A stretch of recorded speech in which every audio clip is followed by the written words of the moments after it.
दूरे स्निग्ध परम्परा विजयतां दूरे सुहृन्मण्डले मृत्या सन्तु विदुरतो व्रजपतिरन्य प्रसङ्गः कुतः यत्र श्रीवृषभानुजा कृतरति कुञ्जोदरे कामिना दारस्था प्रियकिङ्करी परमहंस श्रैष्यामि काञ्चिद्धनिम्।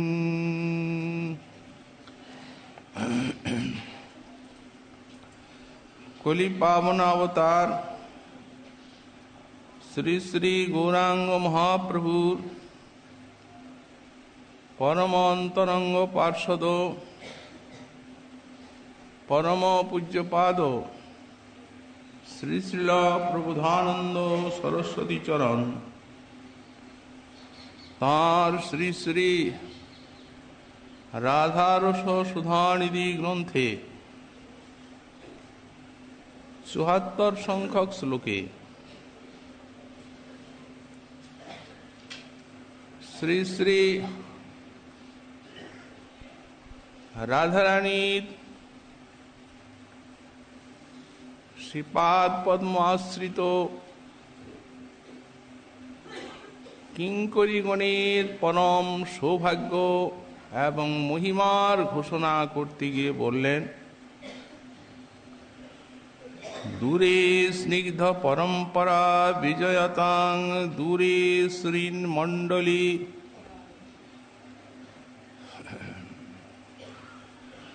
যেখান থেকে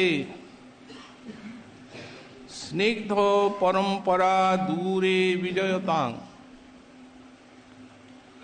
অর্থাৎ বাৎসল্য রসের আধার ব্রজে যে মাতা পিতা প্রভৃতি তারা যে স্থানের থেকে দূরে অবস্থান করেন, দূরে শ্রীমণ্ডলী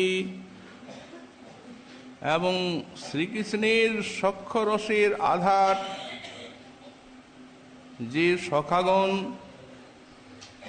যে স্থানের থেকে তারাও দূরে অবস্থান করেন, বৃত্তা সন্তু বিদুরত। আর শ্রীকৃষ্ণের যে রক্তপত্রকাদি দাস্যরসের পাত্র সেবক বা দাসগণ তারা তো বহু দূরেই অবস্থান করেন। সেখানে অন্য প্রসঙ্গকুত যখন ব্রজের বাৎসল্য রসের সখ্যরসের এবং দাস্যরসের আশ্রয় যারা তারাও যখন সে স্থানের থেকে দূরে অবস্থান করেন তখন অন্যান্য ভক্তের আর কি কথা আছে? কোন স্থানের থেকে? যত্র শ্রী বৃষভানুজা কৃতরতি কুঞ্জোদরে কামিনা দারস্থা প্রিয় কিঙ্করী পরমহংস শ্রৈষ্যামি কাঞ্চিদ্ধনিম। যত্র যে স্থানের কথা আমরা বলছি সে স্থানটি হচ্ছে ব্রজের রহস্যময় নিকুঞ্জ মন্দির। তো যেখানে কামিনা শ্রীকৃষ্ণেন সহ কুঞ্জদরে বৃষভানুজা কৃতরতি অর্থাৎ যেখানে শ্রীকৃষ্ণের সঙ্গে এই ব্রজবালাগণের প্রেমাধুরী আস্বাদন পরায়ণ শ্রীকৃষ্ণের সঙ্গে যেখানে আমাদের শ্রী শ্রী বৃষভানুনন্দিনী রাধারানী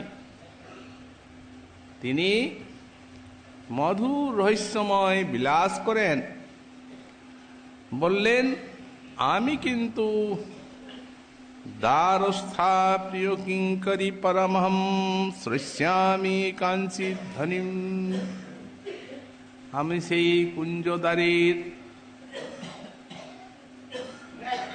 দ্বারী হয়ে থাকব, দ্বার দেশে অবস্থান করে আর শ্রী শ্রী রাধা মাধবের বিলাসকালীন যে কাঞ্চিত ধ্বনি আমি শ্রবণ করব, এরও সৌভাগ্য আমার হবে কি? পূর্ব শ্লোকে গোস্বামীপাদ রাধারানীর মহামহিমা কীর্তন করেছে। এই শ্লোকে তাঁর চরণাশ্রিতা কিঙ্করীগণের মহিমা স্ফূর্তি। পূর্ব শ্লোকে বলেছেন ইদানিং মহাপ্রভুর যুগে, যেখানে আমাদের শ্রী বৃষভানুনন্দিনী ব্রহ্মা মহেশ্বরাদিরও অতি দুর্গমা দুর্লভা, সেই যে শ্রী শ্রী রাধারানী বললেন এই মহাপ্রভুর যুগে তিনি সহজলভ্যা হয়ে গেছেন। হা দৈব তুভ্যং নম, হে দৈব তোমার চরণে প্রণাম করি। এখানে দৈব বলতে একটি হচ্ছে অদৃষ্ট, জীবের অদৃষ্ট, কিন্তু দৈব বলতে জীবের অদৃষ্ট অপেক্ষাও একটা শ্রেষ্ঠ ব্যাখ্যা আছে। দেব শ্রী ভগবান তস্যেদং কৃপা শক্তি বৈভবম দৈবম। এটি হচ্ছে মহাপ্রভুর কৃপা শক্তির বৈভব, তাকেই প্রণাম করা হচ্ছে। হে দৈব তুভ্যং নম, হে কৃপা শক্তি তোমাকে প্রণাম করি। কারণ অনর্পিত চরিং চিরাত করুণাবতীর্ণ কল। এই যে রাধা দাস্য, এ তো কোন যুগে কোন অবতার কর্তৃক অর্পিত হন নাই, একমাত্র মহাপ্রভুর যুগে কৃপা করে মহাপ্রভু দিয়েছে। কোন যুগে অপ্রচার হয়নি বলে অনর্পিত চরি কেউ দেন নাই,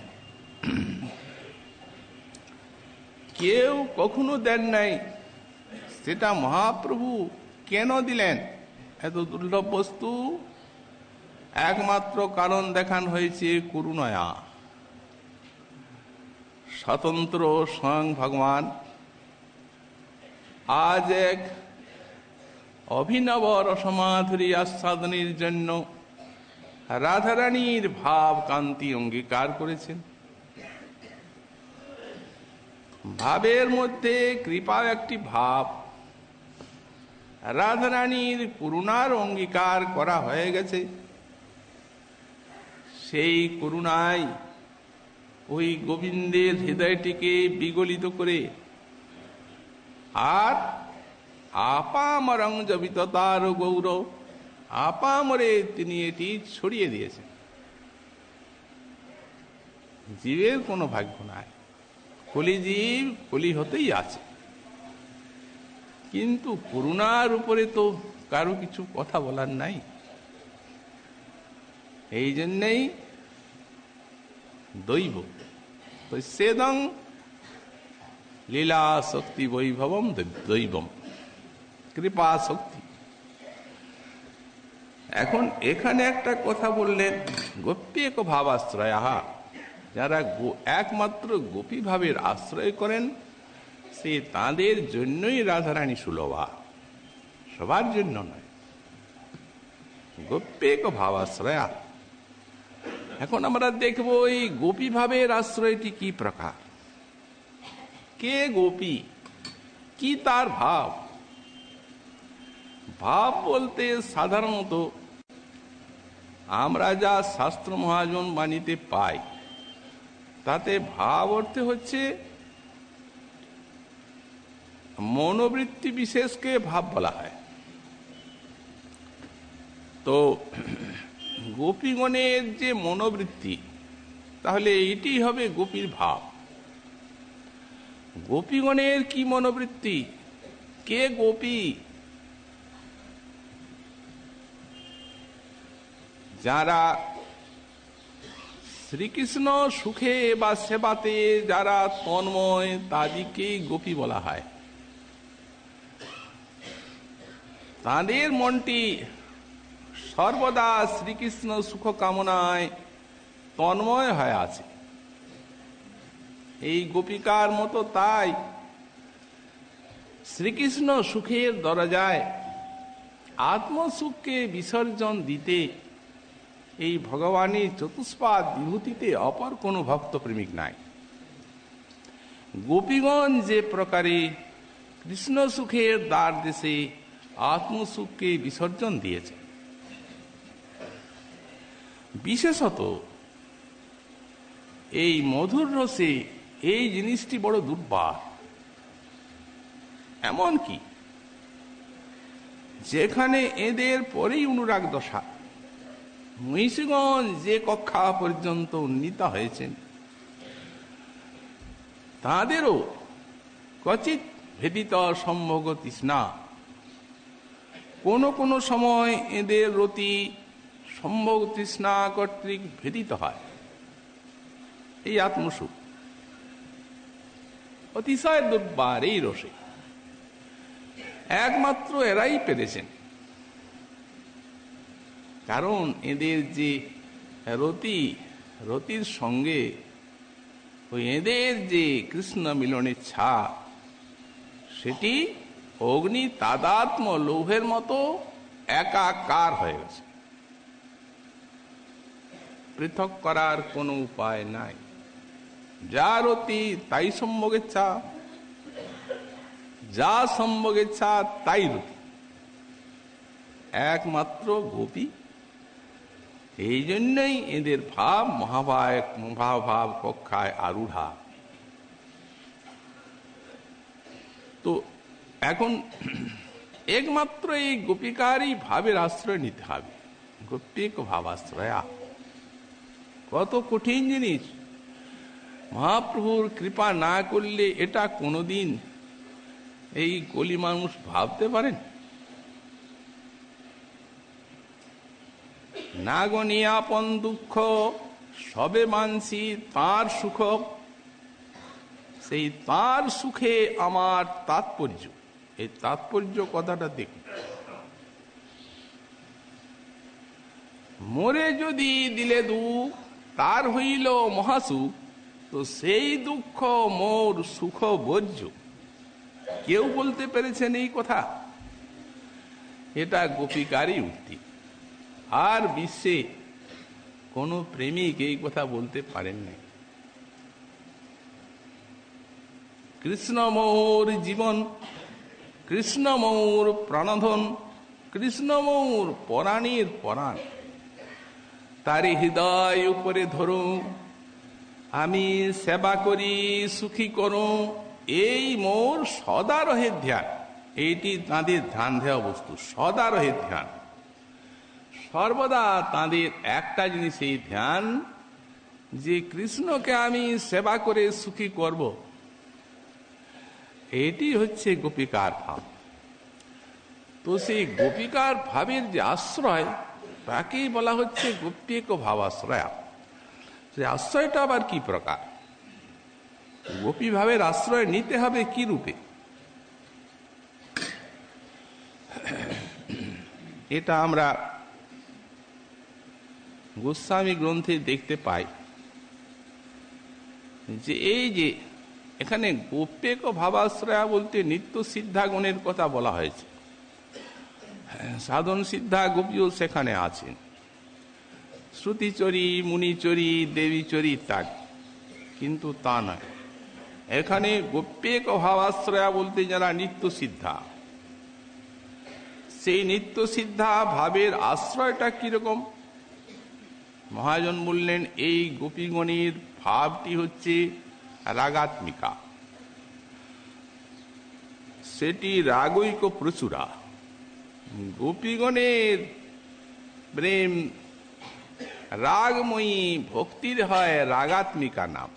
এই রাগময়ী মঠ প্রত্যয় রাগৈক প্রচুরা, তাকেই রাগাত্মিকা বলা হয়। যেখানে রাগই হচ্ছে যে ভক্তির আত্মা, তাহা শুনি লুপ্ত হয় কোন ভাগ্যবান, লোভে ব্রজগোপীর ভাবে করে অনুগতি, শাস্ত্র যুক্তি নাহি মানে রাগানুগার প্রকৃতি, সাধকে রাগাত্মিকা কখনো হয় না, তাদের হবে রাগানুগা। এইটি গোপী ভাবের আশ্রয়। অনুগা মানে অনুগতা, সে তাদের ভাবের আনুগত্য করা, তা না হলে তাদের একচেটিয়া সম্পত্তি এই গোপী ভাব বিনা আনুগত্যে যাবে না, কারো হবে না, হতে পারে না। সেটিও আবার লোভে ব্রজগোপীর ভাবে করে অনুগতি। লোভে ব্রজগোপীর ভাবে আনুগত্য করা যায়, শাস্ত্র যুক্তির কোনো ধার ধারে না এই রাগানুগার প্রকৃতি। তাদেরকে রাগানুগা ভক্ত বলা হয়।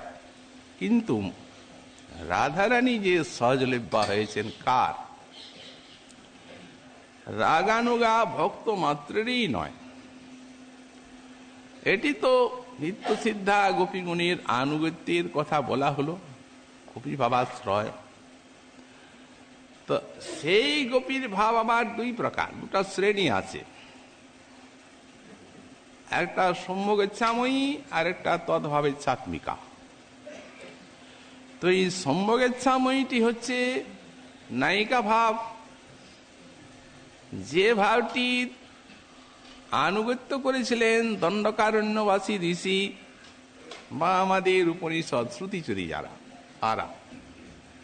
তারা আনুগত্য করে সেই ভাবের গোপীর আনুগত্যে ওই সম্ভোগেচ্ছাময়ী যে ব্রতী সেইটি পেয়ে আর রাসে তাদের মিলন হয়েছিল প্রথম শ্রীকৃষ্ণের সঙ্গে মহারাসে। এরা সাধন সিদ্ধা। কিন্তু আর একটা আছে তদ্ভাবেচ্ছাত্মিকা, সেই গোপীগণের মধ্যে শ্রেষ্ঠা রাধা ঠাকুরানী।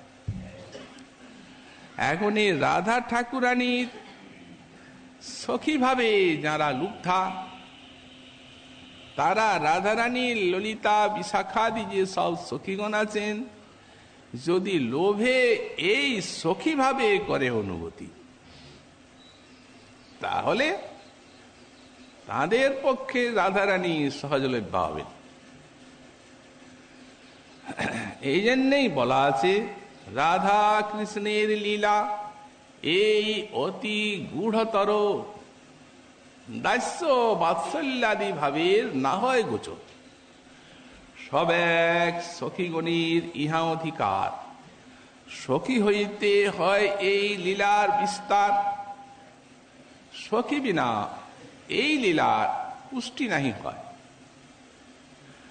সখী লীলা বিস্তারিয়া সখী আস্বাদয়, সখী লীলাকে বিস্তার করেন, বিবর্ধন করেন, বিখ্যাপন করেন। আর বিহুবা ব্যাপক রাধাকৃষ্ণের ভাব হলেও সখীমিনী বিনা পুষ্টি লাভ করবে না। মহাজন দৃষ্টান্ত দিয়েছেন চিত বিভূতির বেশ, ব্রহ্মবস্তু বিভূই, কিন্তু যতক্ষণ পর্যন্ত না স্বরূপ শক্তিকে আশ্রয় করেন ততক্ষণ পর্যন্ত তিনি এই লীলা ক্ষেত্রে তো আসতে পারবেন না, আস্বাদ্য হবেন না। ঠিক সেই প্রকার এই সখী আবার পাঁচ প্রকার। মহাপ্রভুর যে দান, এক সখী, এক প্রিয় সখী, এক প্রাণ সখী, এক নিত্য সখী, আর এক পরম শ্রেষ্ঠ সখী, পঞ্চবিধ সখী। পঞ্চবিধ সখীর আবার তিনটি শ্রেণী। কতগুলি আছেন কৃষ্ণ স্নেহাধিকা ধনিষ্ঠা প্রভৃতি, তারা সখী। কতগুলি আছেন সমস্নেহা, রাধা কৃষ্ণে সমান স্নেহ বহন করেন, তারা হচ্ছেন এই প্রিয় সখী, পরম শ্রেষ্ঠ সখী। আর কতগুলি আবার আছেন রাধা স্নেহাধিকা। এই পঞ্চবিধ সখীর মধ্যে যে প্রাণ সখী আর নিত্য সখী, এরাই হচ্ছেন রাধা স্নেহাধিকা। এদের নাম মঞ্জুরি। আর এদের রতির নাম হয়ে গেছে ভাবোল্লাসারূপী। এই মঞ্জুরি গুণের ভাব মহাপ্রভুর কৃপাতে এই যে চরম কক্ষার বস্তু রাধা, এই ব্রজের গোপী ভাবের ভিতরেও সেই বস্তুই কৃপা করে মহাপ্রভু এবং তার চরণাশ্রিত আচার্য পাদগণ দিয়ে গেছে। এটি তাঁদের মহাদান, এইটাই উনির প্রতিশ্রুতি। তার কারণ এ তো যখন মুনিগণ পান, সম্যগেচ্ছাময়ী শ্রুতিচরিত পান, আনুগত্য করে, তখন তো আর মহাপ্রভু ছিলেন না। কিন্তু এই যে কিঙ্করী ভাব, মঞ্জুরি ভাব সাধনা, শ্রীমদ্ ভাগবত সখী ভাব পর্যন্ত আছে, আমরা দেখতে পাই। অবশ্য সখী ভাবের মধ্যে একটা মঞ্জুরি আলাদা না, কিন্তু তাহলেও এই যে মঞ্জুরি শব্দটা, এটি আমরা কোথাও দেখতে পাই না। প্রথম আমাদের শ্রীরূপ গোস্বামী পাদ তাঁর রাধা কৃষ্ণ গুণোদ্দীপ দীপিকায় এই 18টা মঞ্জুরির নাম উল্লেখ করলেন। তার পূর্বে কি মঞ্জুরি কেউ জানতেন না। যদি জানবে নেই, তাহলে আর অনর্পিত চরি কি হল?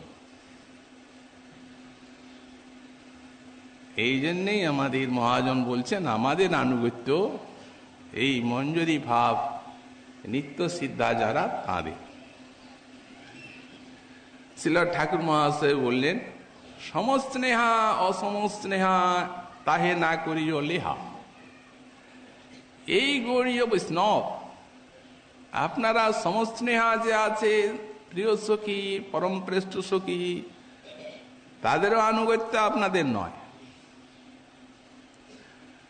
বিষম স্নেহা যে আছেন, ধনিষ্ঠাদি কৃষ্ণ স্নেহাদিকা, আপনাদের তাদেরও আনুগত্য নয়। আপনাদের কাদের আনুগত্য? এবে কহি অধিক স্নেহাগণ নিরন্তর থাকে সঙ্গে, প্রেম সেবা আদি রঙ্গে, নর্ম সখী এই সব জন। শ্রীরূপ মঞ্জরি আর শ্রীরতি মঞ্জরি সার, লবঙ্গ মঞ্জরি মঞ্জু লালি, শ্রীরতি মঞ্জরি সঙ্গে কস্তুরিকা আদি রঙ্গে, এরা প্রেম সেবা করে কুতুহলী। আমরা এসবা অনুগা হইয়া প্রেম সেবা নিব চাইয়া, ইঙ্গিতে বুঝিব সব কাজ, রূপে গুণে ডগমগি, সদা হব অনুরাগী, বসতি করিব সখীর মাঝ। সখীগণ আদেশ করবেন অতি রহস্যময় এদের সেবা, যেখানে পরম শ্রেষ্ঠ সখীগণ যেতে পারেন না, এদিকে আজ্ঞা করেন যা, এই সেবার সময়।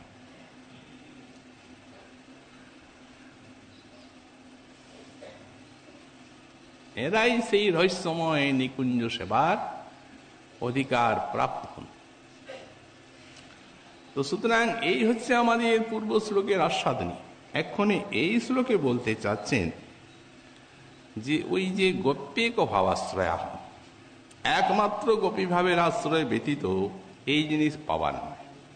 এক শব্দের ব্যাখ্যাটা এই শ্লোকে করছেন। দূরে স্নিগ্ধ পরম্পরা বিজয়তাং, আমরা কাউকে, এই ব্রজভক্ত সবাই বড়, সবাই সমান, কিন্তু মহাজন এবং রতি হিসাবে এবং আস্বাদন হিসাবে কম বেশ আছে। তো এখানে বলছেন যারা এই বাৎসল্য রসের আধার, তারা বিজয়তাং, তারা জয়শীল হন। তার মানে যার যেই ভাব সেই সর্বোত্তম, ওটা না ভাবলে কিন্তু সিদ্ধি হবে না।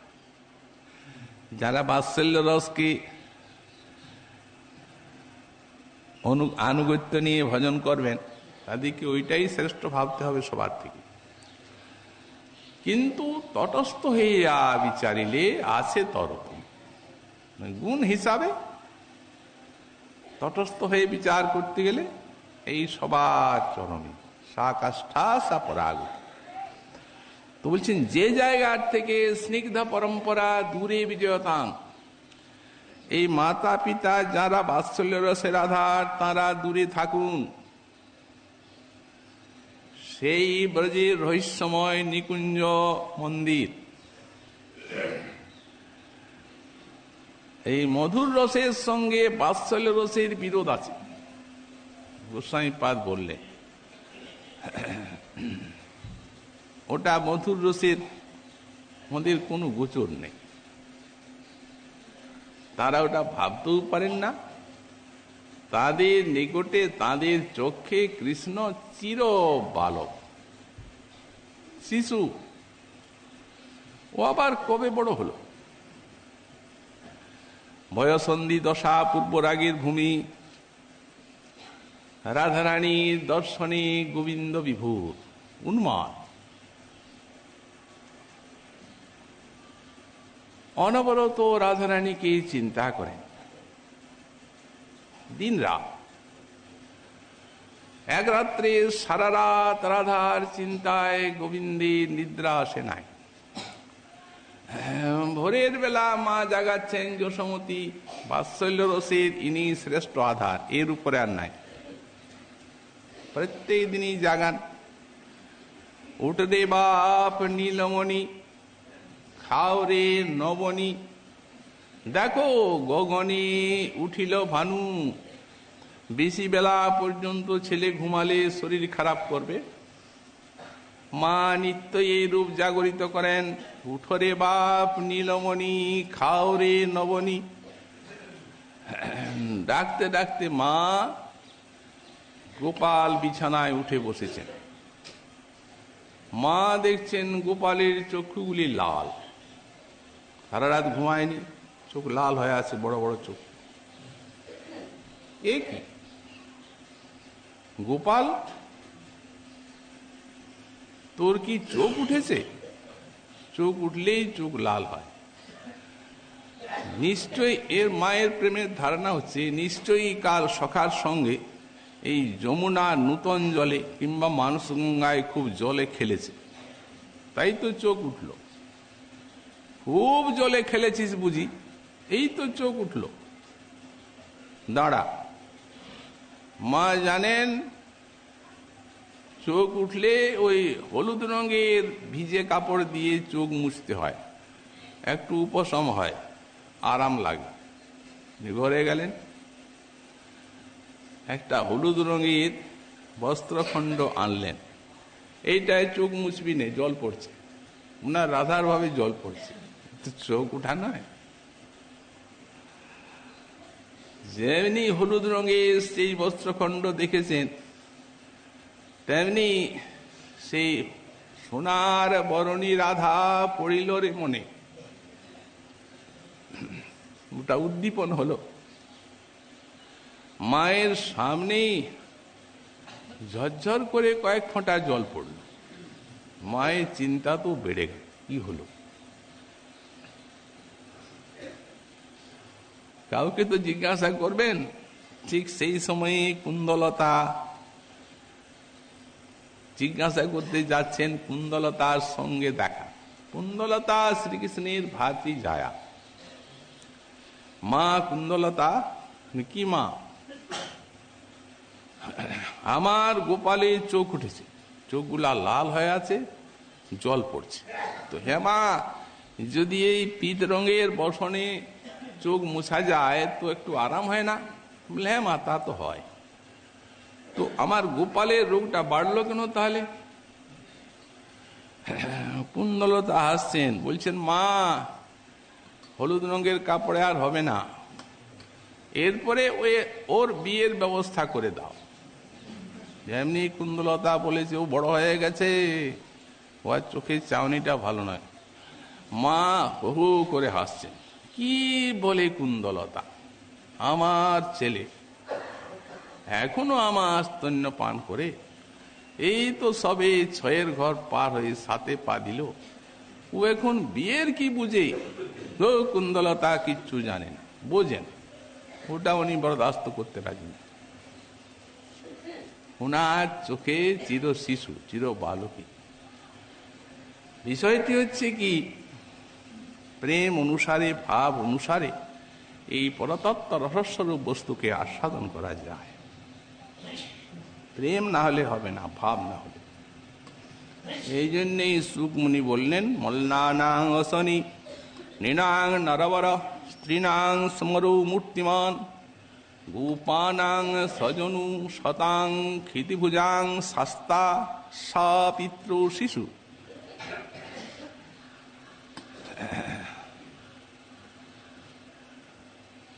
মৃত্যুর ভোজপতি বিরাট বিদুষাং তত্ত্বং পরং যোগিনাং বৃষ্ণিনাং পর দেবতেতি বিদিত রঙ্গঙ্গত সাগ্রজ।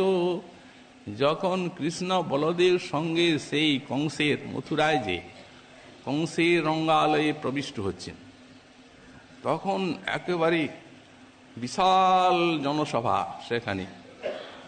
সেখানে যত দর্শক, এই রসবৈষব আনন্দং ব্রহ্মস্বরূপকে আপন আপন ভাবানুসারে দেখছে।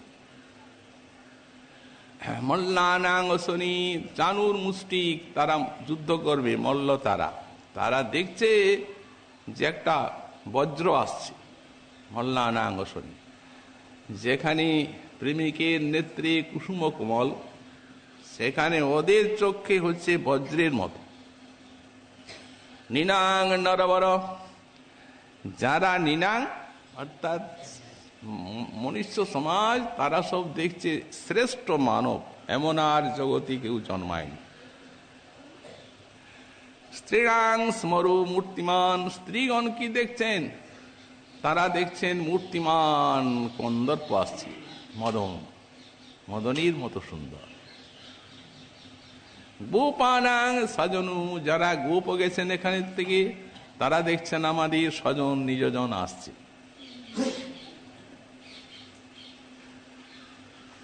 গোপানাং সজন শতাং ক্ষিতিভুজাং শাস্তা, দুষ্ট নরপতি যারা আছে তারা দেখছে আমাদের শাসক।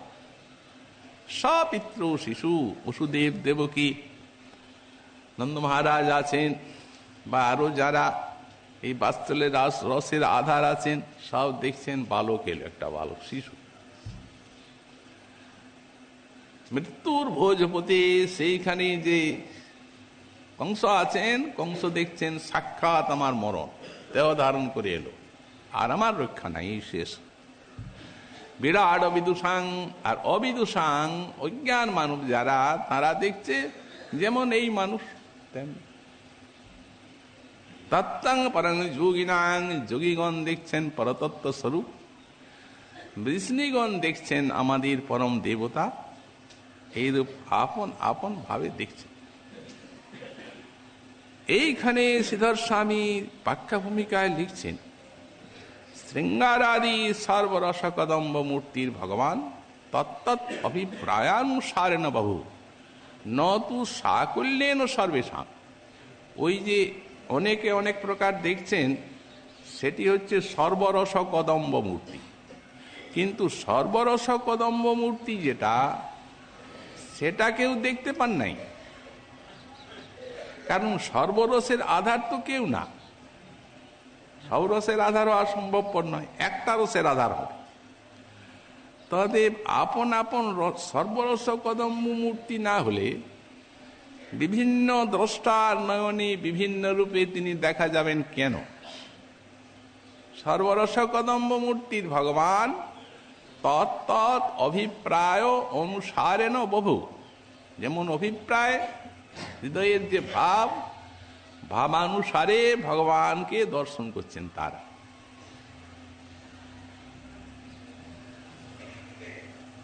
তবে এই যে মল্লানাং অসনি আর মৃত্যুর ভোজপতি, তাদের কি ভয় একটা রস আছে, তাদের কি সেই ভয় রসটা কি আস্বাদন হলো? বললেন না, সে নয়। আসলে এই পঞ্চরস সদাব্যাপী রহে ভক্ত মনে, আর সপ্ত গৌণ আগন্তুক পাইয়ে কারণে। যারই পঞ্চভাব নাই তাদের মধ্যে যে হাস্যাদ্ভুত বীর করুন, এগুলি হবে না রস, ওদের ভয়েই আছে। কোথায় এই ভয়টি রস হবে? বাৎসল্য রসে রাধার মাতা যশোমতী শিশুলীলায় কৃষ্ণের একদিন শুয়ে আছেন, গোপাল বুকে। রাত্রে স্বপ্ন দেখছেন যে পুতনা এসেছে, বিশাল আকৃতি, আমার গোপালকে উড়িয়ে নিয়ে যাচ্ছে। স্বপ্ন দেখছেন, এখন ভয়ে স্বপ্ন ভেঙে গেছে, গোপাল গোপাল গোপাল।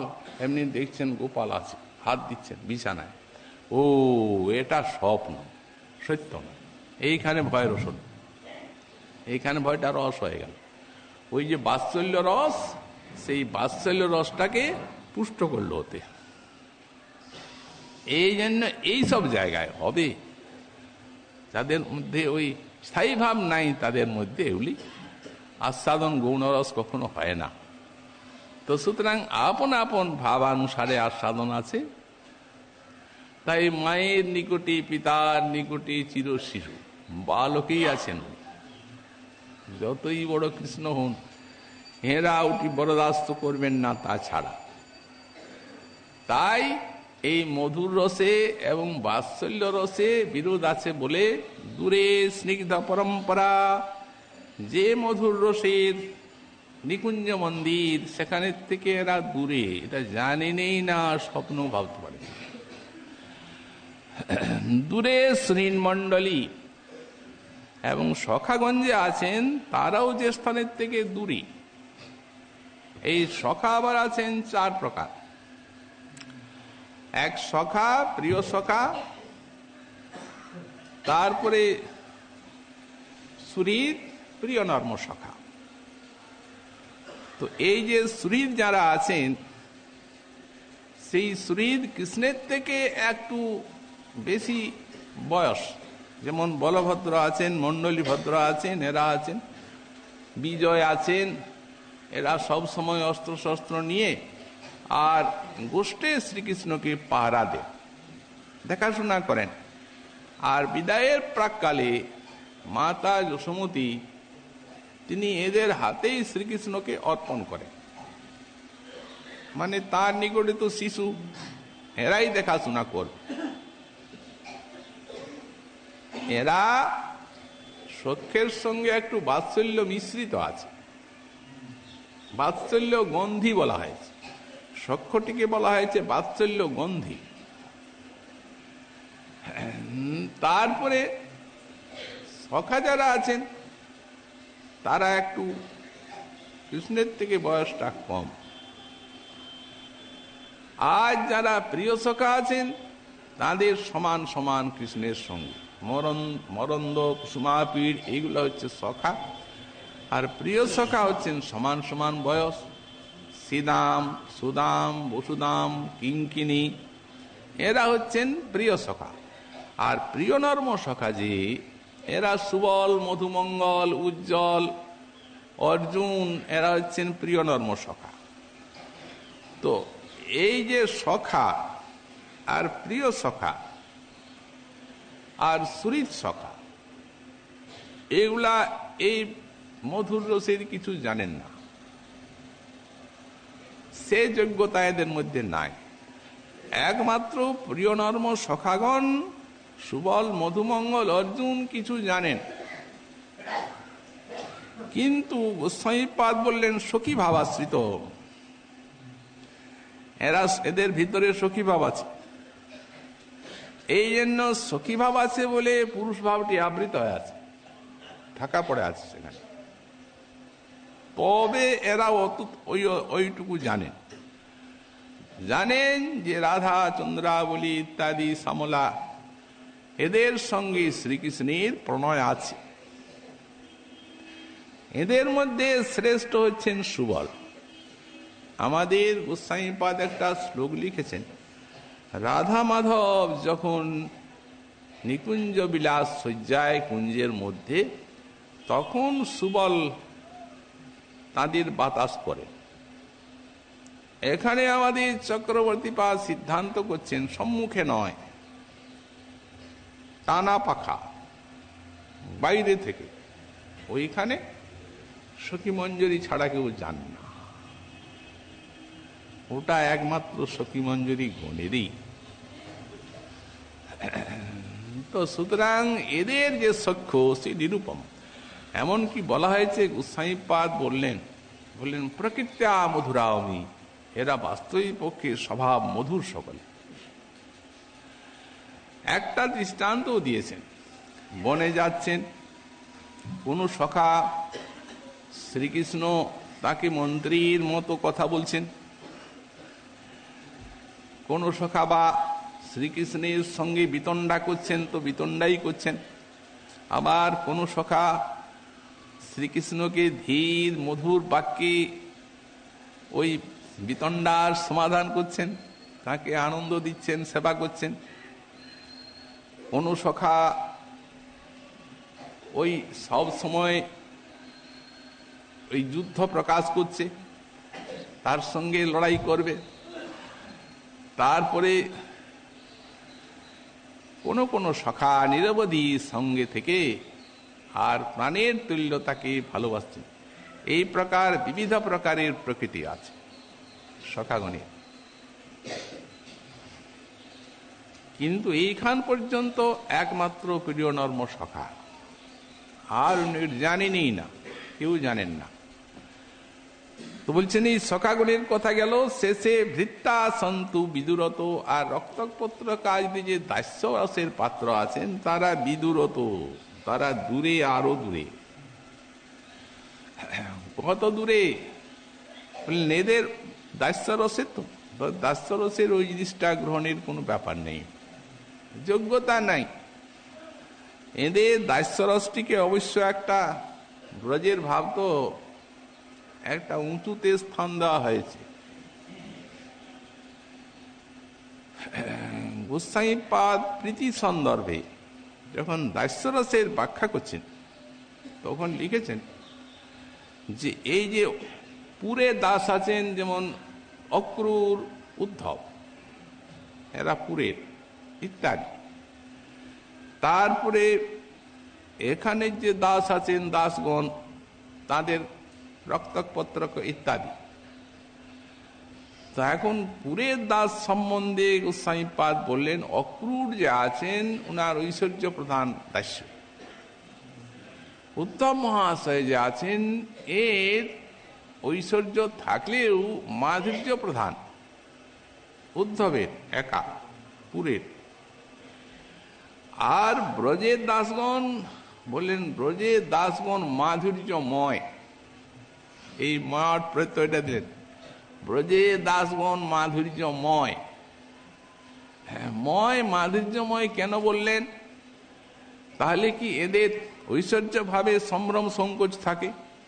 ভগবান বলে অক্রূরাদির আছে, স্তুতিও করেছেন অক্রূর। উদ্ধবেরও ভগবান বলে জ্ঞান আছে, কিন্তু তা সত্ত্বেও মাধুর্য প্রধান আছে।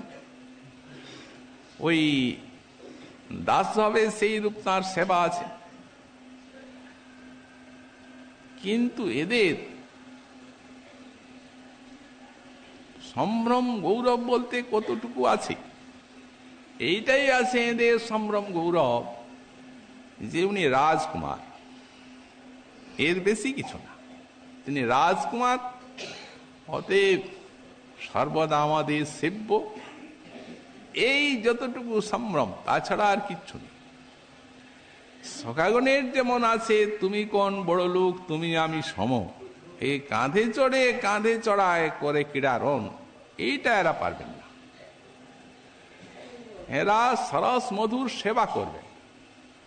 আমাদের শ্রীকৃষ্ণান্নী কৌমুদীতে শ্রীপাদ কবি কর্ণপুর অষ্টকালীন লীলা বর্ণনায় সেখানে যে দাসগণের সখ্য বর্ণনা করেছেন,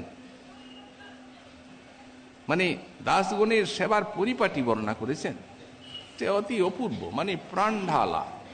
দাসগণ যেভাবে স্নান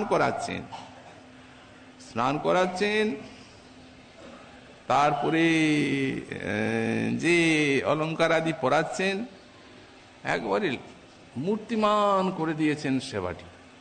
কিভাবে তারা প্রাণ ঢালা সেবা করছেন।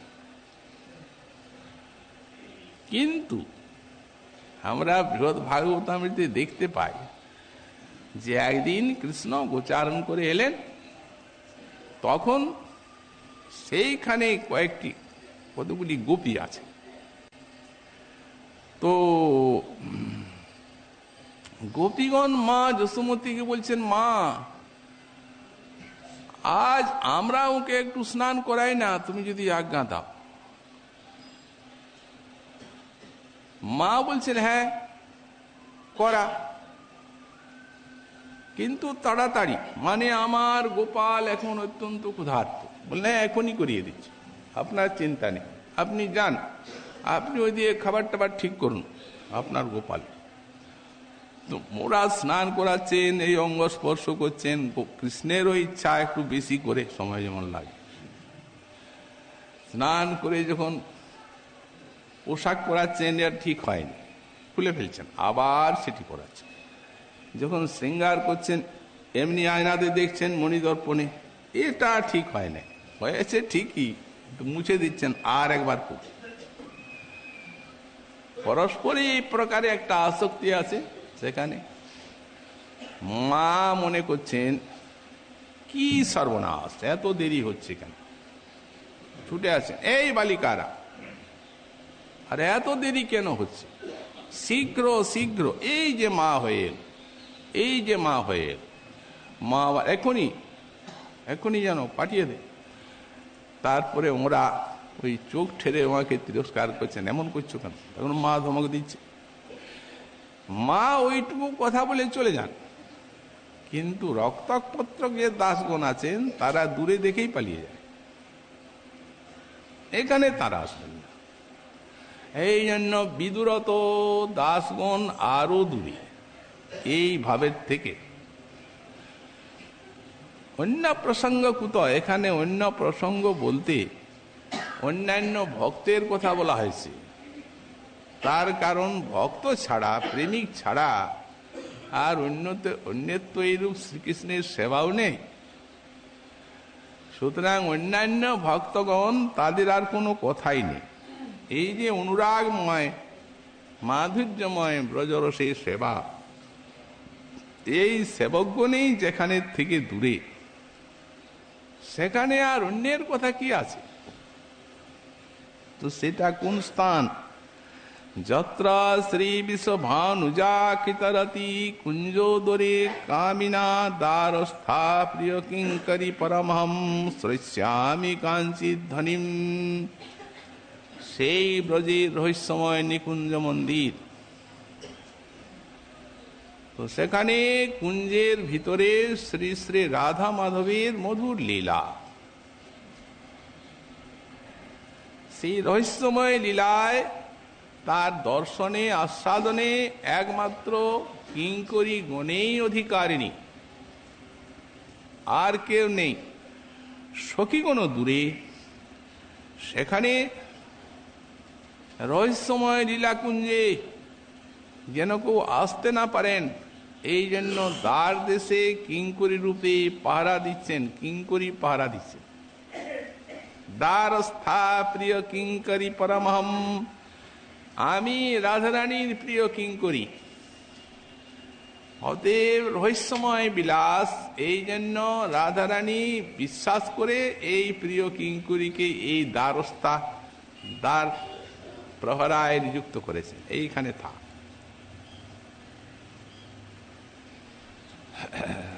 সেখানে এরা হচ্ছেন শব্দযোগী। ওই দরজার কাছে থেকে কান পেতে আছেন, টু করে যদি একটু শব্দ হয় তাহলে বুঝতে পারবেন রাধারানী ডাকছেন। ভূষণ ইত্যাদির যদি কোন রূপ শব্দ হয়, এইরকম শব্দযোগী এরা।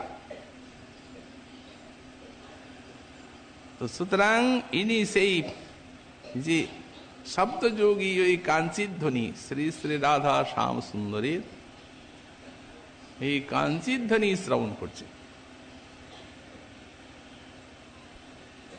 কঙ্কন কিঙ্কিনী বাজয়িনী শান আনন্দী পুরল সহচরী কান।